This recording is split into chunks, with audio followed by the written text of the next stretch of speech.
What's up, Hobby Maniacs? Rob Bear here today with part 1 of our Space Marine Tactica. Now, I'll tell you what, this is a huge book. I mean, look at this thing. It's like 5/8 of an inch thick. I mean, with the binding, it's a good inch itself of just rules. Now, granted, not all of them are rules, but there's a lot of stuff in this book. It is a fantastic, very fantastic book. I hope it's valid for more than 2 years this time, but hey, you get what you get, right? This is the game we play. It doesn't always work out, but we love it, and it's what we do. We want to put toy soldiers on the table and make pew-pew and machine guns and jet fighter noises with all of our stuff, and that's what it's all about, and I love it. And I'll tell you what, I am super glad we cut 2 videos on the book, 2 tactics videos. They're about 20-25 minutes, so, you know, not a lot of visuals. You know, you can just kind of listen to it, just throw it on in the background, listen to it, you know, if you want or something like that. It's a little bit easier, but it's very informative. I feel like, you know, between all the stuff we talked about, and I had a great special guest, Austin Wingfield, Night 12, the newest big guy on the Long War from time to time in some of the battle reports. And, you know, we had a lot to say about it. There is so much going on with this book that even just 2 videos, I feel, barely scratches the surface. And obviously, feel free to add your own kind of input in the comments and things, because we didn't talk about everything. You know, we had to kind of make choices on things. We wanted to talk about the newest stuff and kind of how it relates and works together, and all these formations and all these amazing things and how they all work together. So part 1 is pretty much just the war gear. We start in the back, we go over the chapter tactics, the warlord traits, and then we kind of kick it to some of the formations and things like the Decurions and all that sort of thing. So there's a lot as far as that goes in here. So I think it's going to be a really good kind of basics, like get you up to speed. Maybe you'll hear a couple things you didn't notice. Maybe you'll have a couple things to say that we didn't notice or we didn't comment on. And it'd be good to hear. And let's get the discussion rolling, kids. Space Marines are here. They're coming in hot. Dark Angels are following hot on their heels, and they look just as good as these guys. So if we can iron out all of the little, I guess, imperfections in the framework here, we can all have a really good hobby experience going forward. Because this is a really exciting time for the hobby, and I am just so glad to still be part of this thing after all these years. And now we're seeing Dark Angels finally getting the respect they deserve since, you know, about the last 15 years. It's just a really exciting time, guys. I mean, any way you hash it, it's just, there's so much going on. It's always fun, and I love it. I love to be at ground zero on this thing, and I just can't say enough good things about it. So we're going to cut to that, and then we'll be back with part 2 of the video here probably in a week or so.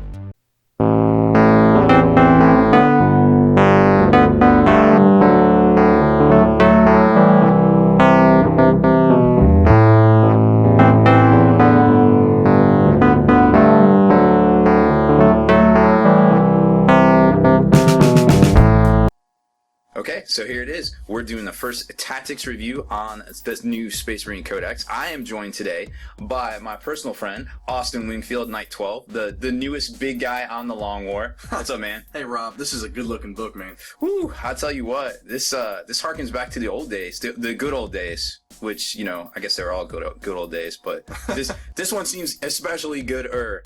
So, if you've watched any of the tactics videos we've done, we generally start with, like, the rules in the back, because, you know... That's where all the goodies are. Yeah, that's where all the good stuff is. You don't want to start here and be like, well, what's that? Well, what's that? Well, what's that? Well, we'll just start there. We'll start with the first video on the chapter tactics and the warlord traits. So, what are you thinking about those, Austin? Well, a lot of things have changed here. I think maybe for the better. Oh, yeah. So we'll take a look at that, kind of with how the chapter tactics and how they work has changed in the game, you know, taking different formations and whatnot. Right, yeah. Now, there's definitely a whole lot to do about formations. I'm not sure if we'll get to them on this video, but starting with the very first thing in the appendix, we got the special rules, the combat squads. Nothing's really changed. You can still, you know, put 10 dudes in a vehicle, split them out, say, hey, I'm getting 5 dudes out this door and 5 out this door. Still really good. Yep, still super strong, especially when you can see all these formations and how it can be even stronger. I do like on the warlord traits table, and I talked about this in the podcast and some of the video casts over on the Long War, that there's some really cool warlord traits. Like, personally, I like the Iron Resolve.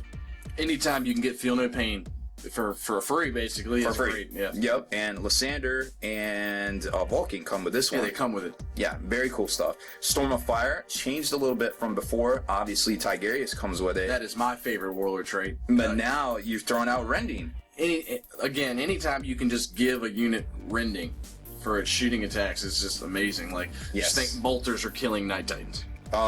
Yeah, and then you can combo that with bolter drill even. Yep. Ooh. Oh, mind blowing. Yes, there's so many layers to this thing. It's so in depth, and then we're not even going to cover Sentinels of Terror and Clan Rakan, which are 100% legal. They are for the new 2015 Space Marine Codex. Chapter tags. Now, this is where it gets a little dicey because everybody has this preconceived notion. You know, even we were talking about it earlier. Yeah, I think people may do this wrong, so really pay attention here, and you got to read the fine print, because things have changed a little bit. Yep. So, combat doctrines, everybody's familiar with the old ways it were, so tactical, assault, devastator doctrines, but when you can enact them and who can enact them has kind of changed a little bit. Right, and that was the thing that I even messed it up, you know, reading it off for the first time when we got the book on the webcast. You know, basically Ultramarines auto get them, the ability to use them. They don't get to use them twice like they used to. Right. They just get the ability to use them in general. Right, so basically Ultramarine chapter tactics, what their special thing is, they get to use all three once per game. So yep. Like normal, kind of, but if we flip the page here, you'll see that is not the case for all of the chapters. Right. They do not get it. They have their own special stuffs. Now, that being said, there is ways to get the combat doctrines if you're not Ultramarines by utilizing some of the formations, and we'll see that, you know, later on when we cover that. So we got White Scars, and kind of what we expected to see, honestly. Yeah, they cleared up. They gave them skilled riders, so you get that Very additional jinx save, basically. Mm-hmm. So that's nice to see. They kept all their hit and run shenanigans. So very cool stuff. Very Scout. familiar there. You don't have to take the Scout anymore with Khan, right? Yeah, I believe so. You do. Oh, you do. Oh, wow. Well, that's okay. It's still good. Still powerful. We still like Khan. Yeah. Another thing too, the skilled rider also, I think, negates the effects of dangerous terrain when assaulting, right. And also the wand and things like that. They cleaned up the verbiage just by making it skilled rider, makes it easier to understand. Yeah, they definitely needed that. Fists pretty much stayed the same. You got the bolter drill, and then they go to even say that the bolter drill applies to special ammunition and things like that as well. So that's pretty neat. Oh, yep. It also cleaned up some wording, Devastators, Centurion Devastators, and also get the Tank Hunters special rules very as well. Strong. So the heavy pack and punch right there. Mm-hmm. I think probably the two losers in, unfortunately, the Chapter Tactics Department, Raven Guard and Black Templars. Yeah, so if you have a Black Templar army or a Raven Guard army, like you are a god in my book. I applaud you. But there's nothing here that makes me, jumps off the page and says they're amazing. Well, competitively, no. Oh, no doubt. They still quite haven't gotten it right. Even though this really harkens back to the old 3rd edition playstyle from the Codex Armageddon book, it's still not what I think a lot of Templar players would want to see. The Salamanders are decent. They're not too over the top or anything like that. They got a little bit more kind of in depth with what things apply to here, as far as, furthermore, when using flamer weapons, they can reroll fail to wounds. Again, if you have salamanders or that's your thing, like you have fast attack pods now, you have access to all these things, so you can kind of build your heavy weapons around flamers if that's your thing, and you can do some stuff. So pretty cool. I'm not gonna complain about them. No, they're very fluffy still. I think potentially the one with the most, ability to be abused is the Iron Hands one right here. Iron Hands, we are going to abuse it. I mean, already anybody thinking about it, it's gonna be good. Yep. So any unit from Iron Hands basically gets a Feel No Pain. Yes. But not only do they get a Feel No Pain, it specifically says they increase a Feel No Pain by 1 if they already had one. So you start thinking of all the ways that you can get a Feel No Pain in a unit. It's very easy. So you're automatically almost down to a 5-up right off the bat. Especially if you have that Warlord trait right there. Yep. Or if you're stacking it with the Narthesium, which they give you. Now, a lot of people are going to read this and be like, oh, well, it stacks every time. That's not technically how it reads here. So keep that in mind as well, so you don't fall into that trap. But when you start throwing out stuff like, some Biomancy powers, start getting stuff down to a 4-up Feel No Pain, now you're talking 3-up Feel No Pain, now you start to see how powerful this thing really is. And we'll get to some of the formations and how ridiculous this can get. Yes. But let's just say that these Marines are very hard to kill. Yeah, oh yeah, they're going to be super tough. We're going to see that in the future. As far as the armory goes, not a whole lot of new war gear, to be quite honest. A lot of stuff we've seen it all before. Yeah, we've very much seen a lot of this stuff before. I can't even remember. Oh, I think they did change the Icarus Storm Cannon array. Now it is a heavy 3. It doesn't lose its ballistic skill for split in its fire. I think they tweaked the Sky Spear missile launcher as well. But nothing, nothing super groundbreaking. I mean, you guys can read all this stuff for yourself here. Thunderfire Cannon's pretty much the same, all the whirlwinds and things. Yeah, no eye openers here. Definitely go through it if you get the book and just make sure, but everything is pretty similar to before. We get into the changes when we start seeing these formations and the way the units are being fielded now. Yeah, that's where it starts to get a little ridiculous. So chapter relics, we saw some old favorites return: Teeth of Terror, Shield Eternal, the Primarch's Wrath, which could be the Arbitrator, I guess, which was Guilliman's gun. Could actually be that. This could also be the blade that Dorn had, but they don't come out and say it. Shield Eternal is unchanged. That's a big one. Like, people were worried. It's the same, guys. Don't worry. Yeah, it's super the same. Really neat. Obviously, granting some really cool bonuses right there. Take a look at those if you haven't heard about that one yet. Standard of the Emperor's Ascendant, I like it. I don't think it's worth the points, but I definitely don't like my stuff falling off the table. And I love +1 attack. That's the thing. Like, you start thinking of getting more attacks is always good, but like you said, the points. I'm not sure if it's going to be worth it. You have to weigh that. You have to weigh that against the fact that you can take so much and get so much for free with these formations, and then the summary in the back of the book. So let's flip. Let's talk about. Let's see what's the time at here. Yeah, we got a little bit of time to talk about formations. So let's flip up to the front of the book, and this is where it all kicks off, right here. Obviously, what does this remind you of? Well, you guys are getting very familiar, I hope, with seeing a page that looks like this in all the new codexes. I think that's the jam. It's a money-making page. I mean, this is how you should build lists. I mean, it gives you too many benefits to overlook. So right off the bat, I think a lot of people are going to be taking this. This is called the Gladius Strike Force. Right. Pretty cool name. Which comprises, obviously, I believe it's the Roman short sword. Yep. Definitely a very famous sword there. That comprises all of these different formations, which some of them aren't actually in the book. They just kind of tell you, like, hey, this is what you take, or hey, this is what you take. So you're not going to see them in there. Right. Battle Demi Company is your core, so you have to take that one. So you're familiar with that. It lists everything in that Demi Company. A lot of things that we all have and love. You got to take 3 tactical squads. You got to take a captain or a chaplain, assault squad, a bike squad, like Devastator or Centurions. So things that we all are going to use probably anyway. Yep. But you get these benefits, and like Rob was talking about earlier, this is the way you can get some of those doctrines if you're not taking Ultramarines. So if you take a Battle Demi Company, it gives you access to some of those. Now remember, this is a command benefit, which is a very, very important distinction here, because now there's this thing where we talked about it over on Spiky Bits last week, where if you put an independent character in a formation, technically that formation loses, or that unit loses its special rules granted by the formation. Command benefits are still inferred. So if you take a Iron Hands, a special character, and you put them in with a squad of Ultramarines, you still get these command benefits. You still get the ability to combat doctrines. Yes. So if to put that in layman's terms, like, you're not losing objective secured in a normal force by adding a character. It's the same thing here. Instead of objective secured, we get a command support or company support. Yep. It's just different things. Exactly. So you got to keep that in mind. Always check all the formations, because all the formations in the Space Marine books confer quote-unquote special rules. So they can be lost if you do it wrongly. So don't fall into that trap. Definitely there. And then we've got, so basically command benefits for this, like Austin was saying, you do get the ability to acquire the use of combat doctrines. All of them, Devastator, Assault, and Tactical, so no restrictions there. And also, there's special rules for the Battle Demi Company, like we were talking about, and we'll hit that as we swing through the book here, and stop kind of talking about this. Company support, if it includes 2 Battle Demi Companies, which make sure you equip the Captain and the Chaplain, that's the restriction here. They form a Battle Company, and it has the option to take any of the transports, Rhino, Razorback, Drop Pod, as a dedicated transport at no additional points cost. Now, you still have to pay for the upgrades, though.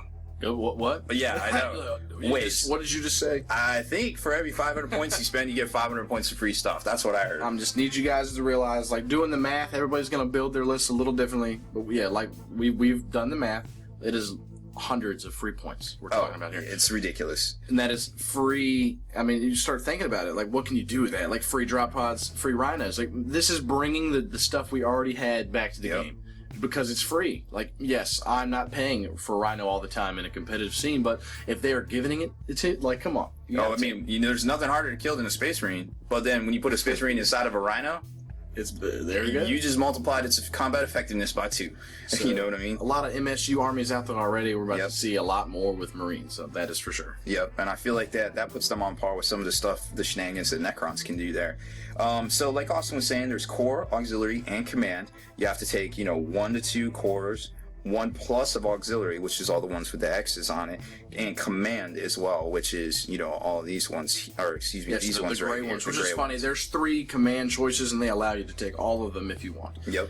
There's some pretty good ones in there, which we will get to in a little while, but there's some good stuff on the rest of this page that can be added to that battle demi company that you have to take. Oh yeah, that you have to take. And remember, what it lists right here isn't necessarily how it's equipped. Now I fell into that trap myself because I was like, well, I'll just take this suppression force. Well, it's actually 1 unit of whirlwinds, and restriction is 2 whirlwinds for this particular formation. So make sure you flip. It tells you the page it's on. So flip to that page so you don't get got like me, basically. Right, like you catch people and it's not their fault. Like no, this says take a unit of whirlwinds, but when you go to that formation, like you said, it might have some different stuff. So yeah, just check that out. So there should have been like maybe a little asterisk or something, I feel like, but that's okay. I mean, that's on me for being stupid. And also keep in mind too, these are the new battlefield roles, and by battlefield role, I mean heavy support, fast attack, heavy. Or I already said that. Elite, troop. So if you take this as these guys are. This is no longer an HQ. This is no longer a troop. This is no longer a fast attack. These count as a core for all particular mission parameters or things like that, depending on kind of how it's worded. So no doubt, a lot of people have been confused on that. Yes. And like normal formations, that is not the case, as in the main rulebook. So a lot of people will have argued about that. But you just read these paragraphs right up here at the top. It explains it clear cut. That they do lose their battlefield role if taken in this strike force, which that's why they lose that. Right. So don't get got there. Don't get got there. No, you don't. So let's flip. I'll tell you what. Let's flip right to the formations themselves, because since we're here and we've done this great introduction, we might as well just finish it up. This first video on the formations themselves. So it starts right after the Lord of War himself. Excuse me, the God of War, not the Lord of War. The God of War. So we got the Battle Demo Company, and we talked about that. And here's where the restrictions come into play, these yellow boxes right here. So always make sure to read up on that. All right, so there is no restrictions in this enemy company. Good to go. This is a good place to start because you're going to see it a lot because you have to take it in that Gladiator Strike Force. Start here. So remember we were just talking about getting all these free vehicles by taking 2 of these. First off, they get objective secured. Wait, what? So everything? So you telling me my land speeders are objective secured, my assault squads are objective secured, my dreadnoughts, if God forbid I actually take one to be competitive, it's objective secured? Yes. Wow, that's really good. Wowzers is correct. It's kind of amazing. Yeah, no, it's very tactically flexible, and we've already know that this is going to be the new Dark Angels book too. Also pretty cool. Very cool. And then you got the anti-air defense force, which, depending on how you do the math, is not as effective as a Stormwing, but still kind of cool to field if you actually have the models. No doubt. Battle Demi coming out. Start real quick. Tactical flexibility, another cool thing. Gives you another free tactical doctrine. Oh yeah, that's right too. So yeah, another way to get it adds up. That's the point we're trying to make. You got to make sure there's a lot of paperwork to do, but there's a lot of doctrines you're going to be able to enact in these lists. So you're going to be able to do them more than once. I promise. Yeah, good. It's good to have a cheat sheet or a little flow chart of like what you're supposed to do with your army. Like turn 1, I do this. Okay. First company task force is pretty neat. No restrictions. Special rules here. Pretty decent. Get to pick something and it has preferred enemy. I mean, a lot of the fluff guys out there have you guys build these for First Company, all this. If you guys like Terminators, like maybe this is for you. Yeah. Like this gives you a bunch of fearless Terminators. Well, it's not just Terminators either. Remember, veterans are also Sternguard and Vanguard. Sternguard. Yep. Vanguard. We got Terminator Assault. So if whatever's your jam, like this is allowing you to do it. Gives you fearless and you cause fear. And you go back to that Warlord trait we were talking about earlier. Like, there's something that makes things take fear tests on 3d6. So, like, there's characters that come with that. Like, there's so many things to stack in this book that you can really take advantage of. It's very tactical. Very, very super tactical. Then you got, what else? 3 units. So like you were saying, basically the -2 to their leadership there. So that's abusive if you splash in some librarians. Strike Force Ultra, I think we actually saw a huge box set of that same name last summer. There is a few restrictions here. You have to have the Captain and Terminator armor, yada yada, which technically I guess they don't have a model of right now. Right. So that's interesting to see. So not too bad stuff. It's kind of cool because you get to extra shots if you disembark from transport. Obviously, you can, because they're assault vehicle, you'll probably be able to assault out of them. Right. Everything that can be placed in Deep Strike is in Deep Strike, I think. Basically, Ultra Strike will read that. All units in the formation must be placed in reserve. Right. Make reserve rolls for all units from this formation at the start of your first turn. So another way to get things in early. Like we've seen that in other books. They're adding it here. Yep. That's very tactical. Like, does it say May? Do not arrive. Make reserve rolls. So you have to, yes. Yeah, You start bringing them in. Well, that's fine. No doubt. Nobody wants to see a bunch of turn Terminators appear in front of them, of their lines on turn 1, regardless if they don't get the assault or not. Fury of the Storm, they get extra shots, basically, when disembarking from their transports, or the Force of the Thunderbolt. When they disembark from their transport vehicle, they get +1 to their attacks for the end of the turn. Now, obviously, you gotta wait the turn, because you're not gonna want to disembark and then not assault, so don't be a dummy. Don't be dumb. Don't get out. Don't be dumb. Don't be dumb. Reclusium Command Squad, obviously a box set of the same name. Must take the Razorback, exactly how it's comes from Games Workshop there. All Space Marines within 6 inches of the chaplain from this formation must reroll failed to hit in the first round of each close combat. That's kind of cool. Each close combat is a little bit better than Zealot. Well, you think about it, it makes this chaplain have a 6-inch bubble for the rest of the army. That's what it's saying. Everybody within 6 inches gets to act like he's in that unit. Very strong. A lot of competitive builds already take chaplains and command squads anyway, so this is a way to splash it in a list and get the benefits for without paying your scout tax or your other taxes you have to take it. Basically a Razorback tax, but whatever. Yeah, I mean, who doesn't need a Razorback? They're not bad. 10th Company Task Force. Now, we've seen a lot of quote-unquote scout shame lists out there, and this one, honestly, it's not that bad.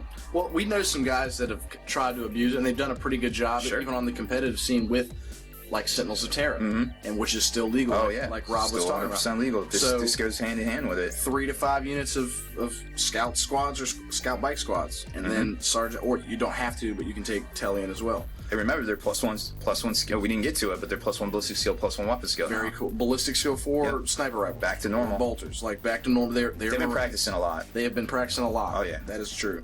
What do they get? Like every unit from this formation deploys using infiltrate rule and does not have, and if it doesn't have stealth, it is concealed. Now a concealed unit gets stealth until it moves, runs, turbo boosts, charges, or falls back. So basically it's giving you free camo cloaks. Yep. If you didn't come with it until you do anything. Yep. Very cool. So you can just stay in place, be in cover, shoot things. Now the most fun thing is the second sentence right here. What's the most under given out rule in Universal Special Rule in 40K? Probably precision shots. Yes, the trap is sprung. During the first game turn, all units in this formation have precision shots. That can be pretty powerful in the right hand. You start thinking about it, like if you guys don't read between the lines, it might get out of control. Like it's actually it's not a terrible formation. Just because of that rule. But remember too, you can take the bikers, so you can scoot them up the side and have teleport homers as well for some of your other formation stuff. Combo them with the first company and all that. It's all this stuff works very well together. Stormwing, pretty basic. We saw this actually a while ago. It's just kind of a reprint. But 1 Storm Raven gunship, 2 Storm Talons.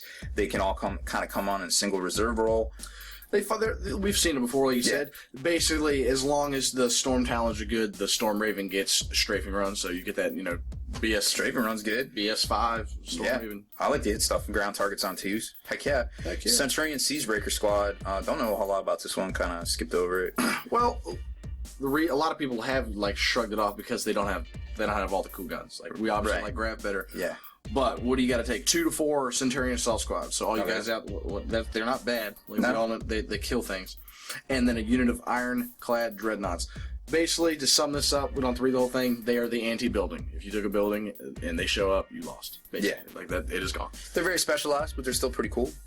Land Raider Spearhead, obviously a fan favorite. 3 squadrons of Land Raiders. They have to stay within 6 inches of each other in order to get the benefit to shrug off shaken, stunned, and weapon destroyed, and immobilized results. So basically, you kind of have to either explode these, or you're not going to really do much to them. Oh, no doubt. It basically gives them super heavy rules. Yeah. It makes them super... Now, they only have to be within 6 inches of one of the other tank. They don't have to be 6 inches of both. So right. That...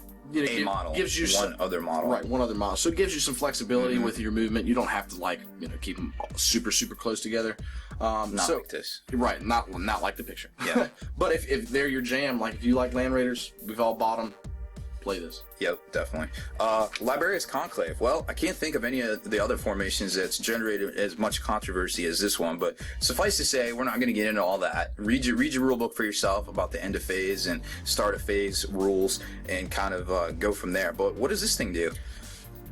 Obviously, it's ridiculous. It's 3 to 5 librarians, and then there's an asterisk. Tigurius can be taken as well. I hear he's a good librarian. In fact, if you take this without him, you're doing it wrong. Probably. But at the start of each psychic phase, you get to nominate one of these librarians from this formation, and he basically knows all of the powers from the other librarians that are within 12 inches of him at the time. Mm-hmm. You start thinking of what that means. Just go ahead and think about it. All right. What does that mean? Now, for every librarian that's within 12 inches of that said psyker, he gets a bonus to his warp charging. So, yeah. If there's one librarian, he gets +1. So he is harnessing warp dice on a 3-up instead of a 4-up. Right. If there's 2 librarians, it's going to be a 2-up. I like casting on a 2-up. So Tiggy is the same, like you'll see that later. So he basically gets to pick powers and cast them on a 2-up. And then everybody gets his powers. They're like, wait, you know invisibility? I know invisibility. We're all sweet. They're basically all like holding hands, dancing around the fire, singing Kumbaya. Dude, what's mine say? Invisibility. Sweet. So, very powerful, and the fact that it's just librarians, you're going to see this all over the place. Oh yeah, you're going to see a lot of these. Now, obviously, we talked about the rules to check out there because there's a little bit of controversy. Armored Task Force, pretty decent. 3 of any of these vehicles right here, and 1 Tech Marine, or you can even do splash in a Thunderfire Cannon or a Kronos. It's kind of neat because they're going to shrug off Crew Shaken and Crew Stunned when they're within 6 inches of a Tech Marine or a Tech Marine Gunner. And then they also get the +1 bonus to fixing things, the Blessing of the Messiah rule. So again, if you like to spam vehicles, this is a way to do it. It's not the greatest formation we've seen, but it's neat. It lets you take stuff. I mean, you can take 3 units, so you won't get to. You'd have to take 3 of 3 to get that special bonus that we haven't talked about yet, but just keep that in mind right here. Then we got the Suppression Force, obviously an old Apocalypse formation, 1 unit of Whirlwinds, 1 unit of Land Speeders, and it gives you unlimited range as long as it can be seen by the Land Speeder. What do you think about Whirlwinds? Man, if you can combine all 3 Whirlwinds and make them look like a super heavy, then maybe I would take, kind of like the one sitting on your shelf right here, then I would play them. But as they are, if you have them, there are worse Wyvern, so... Yeah, I mean, I would take a Wyvern.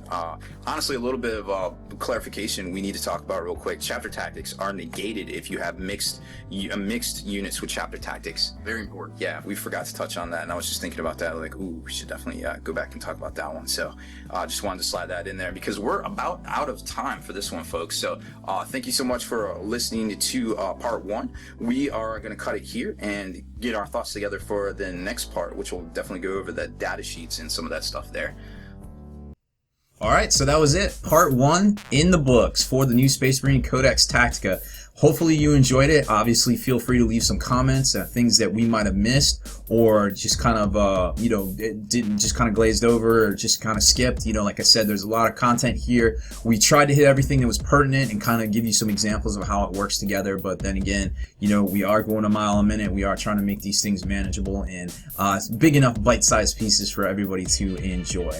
If you haven't done so already, head on over to thelongwar.net. That's the home of the battle reports for exclusive content, early access videos, and now exclusive members only discounts. Become a veteran of the Long War today.